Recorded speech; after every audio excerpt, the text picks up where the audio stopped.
There are a number of techniques that we can use for critical thinking, and what I want to do is quickly just run through some ideas about critical thinking.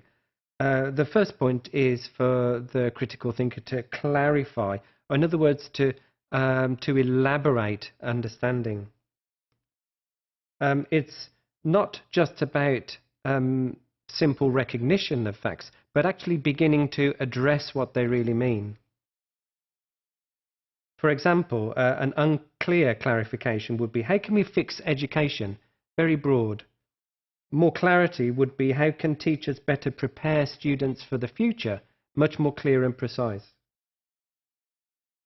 It's important for the critical thinker to be accurate. For example, an inaccurate statement, most students don't know how to learn, whereas an accurate statement would be, most students in Pakistan need to develop thinking skills.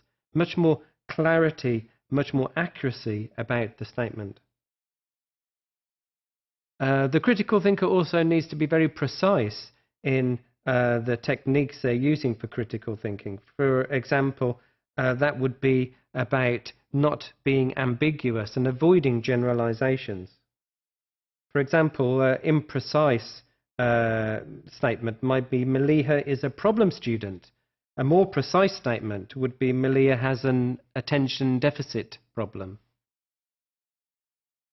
The critical thinker needs to be relevant in their thinking, stick to the main point, pay attention to the facts, the details in question.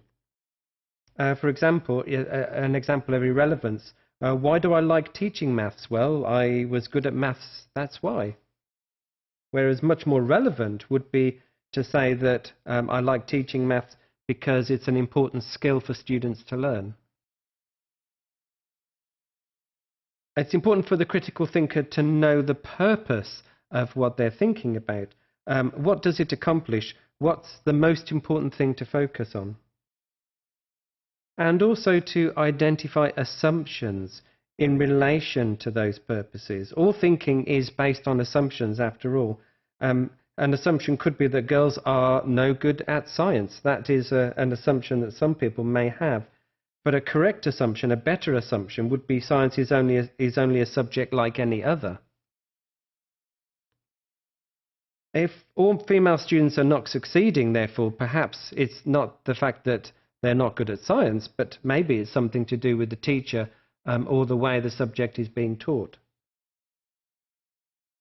It's important for the critical thinker to check their emotions. It's very easy for emotions to confuse the process of critical thinking. And it's also important for the critical thinker to empathize with others who are maybe looking at the same situation. Try to see it from other people's perspectives, because that can give a lot of clarity. This includes things like logic as well as emotion, and also an understanding of how experience feeds into our understanding. It's important for the critical thinker to know what they don't know, to know their own ignorance. I put a statistic on there, almost 1/10,000th of a percent of all knowledge in the world is what each individual might know. So by knowing your own ignorance, by knowing that you don't know everything, means that you're open to more information from outside.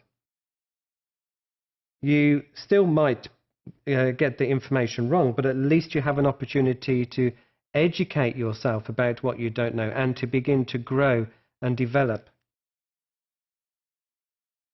It's important for the critical thinker to be independent in their thinking, because it can be very easy to let people influence your thinking too much. Try to be strong, believe in your own skills as a reflective practitioner. Although it's good not to break the boundaries, it's also good to also test the boundaries, to understand your particular priorities and values and see where they fit into the system. It's important for the critical thinker to think through the implications of what they're doing in the classroom, because all thinking leads to action, and therefore action can have a consequence. Not thinking through, for example, could lead to not planning lessons in a particularly good fashion. If the lessons are unplanned, then there are implications to that. The implication is that the lesson won't go very well, and perhaps the students won't learn in that lesson, and therefore not achieve the outcomes in the curriculum.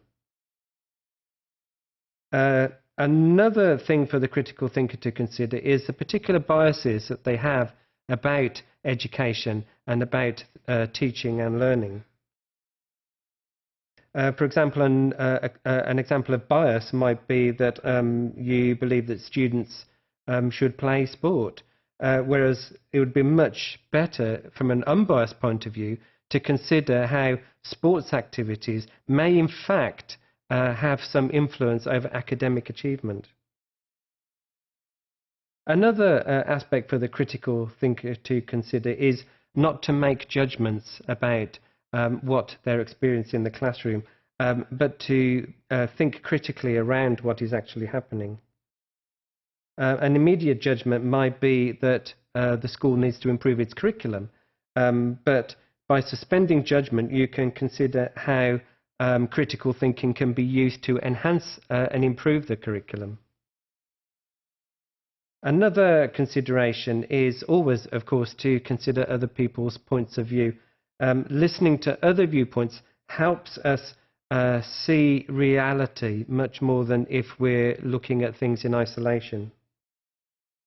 By being narrow-minded, for example, we don't look beyond what we're doing in the classroom. Being much more open-minded, maybe reading research around teaching and learning, can help us improve what we're doing.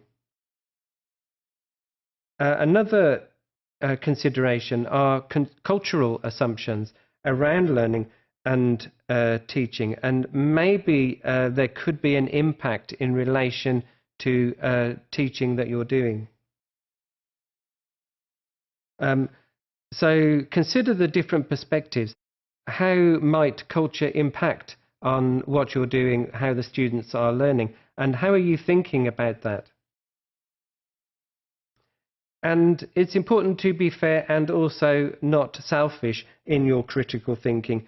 Each person has bias, and what we need to do is actually consider things from a very open-minded, unbiased point of view.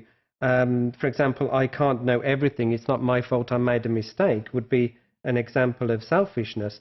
A fair point of view would be, I can't know everything, but I can easily, through some self-study, start to improve things.